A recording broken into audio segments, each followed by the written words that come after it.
I'm Riley Roberts, and I'm with 80s Movie Guide. What inspired you to turn a 40-year-old TV show into a horror film? Well, I felt that the DNA of a horror film was already there. You know, if you look at the original show, it had this darkness, this mischievous quality that just lent itself to a sort of be careful what you wish for scary film. My parents watched it. I knew very little about it. I mean, I knew it was about an island where people can go and their wishes come true. And from my understanding, the original is very, very different from the movie that we made. Yes, and not very horror. Not very horror at all. But Blumhouse was like, this has the makings of like a great horror film, because so often things go wrong. And what better place to do it than on a remote island? But what was the opportunity you saw putting this film together for my generation in particular?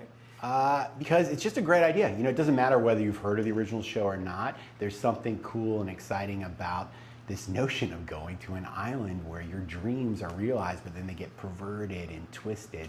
And I was just thrilled to present that to your generation, to a new audience, because I think it's really fertile. What are your memories growing up in like the 80s? My memories of growing up in the 80s. I remember loving movies and TV shows.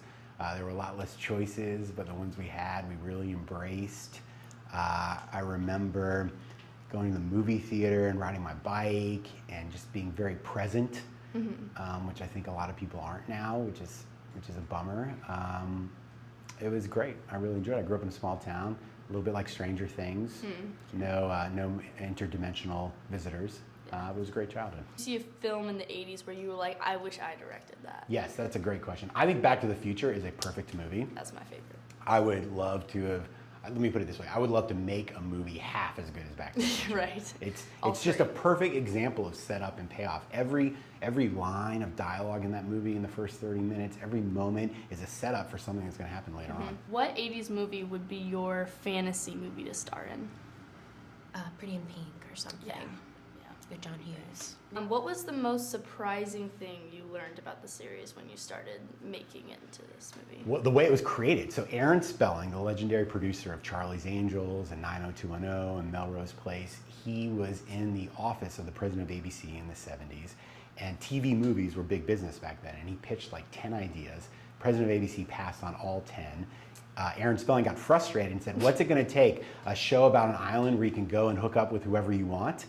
And the president of ABC goes, well, that sounds interesting.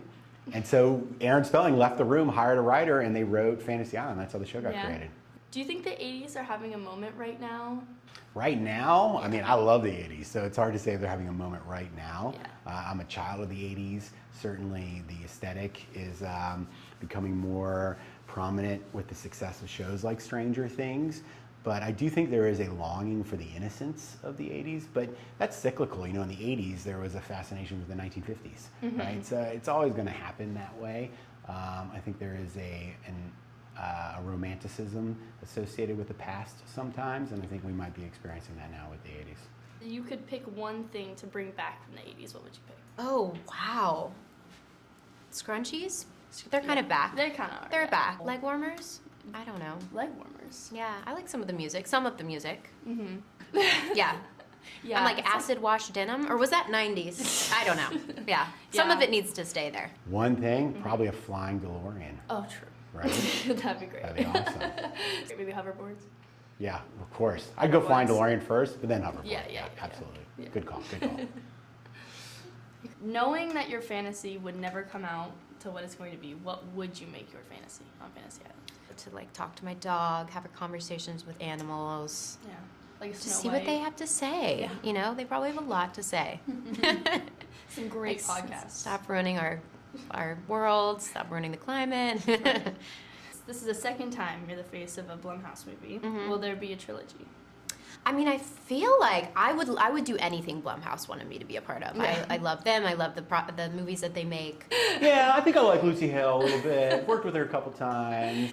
I feel like Fantasy Island has the makings of being like a little franchise, but yeah, absolutely. Are you getting more into horror? Oh yeah, I've always loved the genre. Yeah, it's so fun. They're fun to watch, fun to make. Yeah. A third entry in my Lucy Hale triptych. Possibly. I love working with Lucy. I'd love for there to be 4, 5, 6, as many as she wants to do.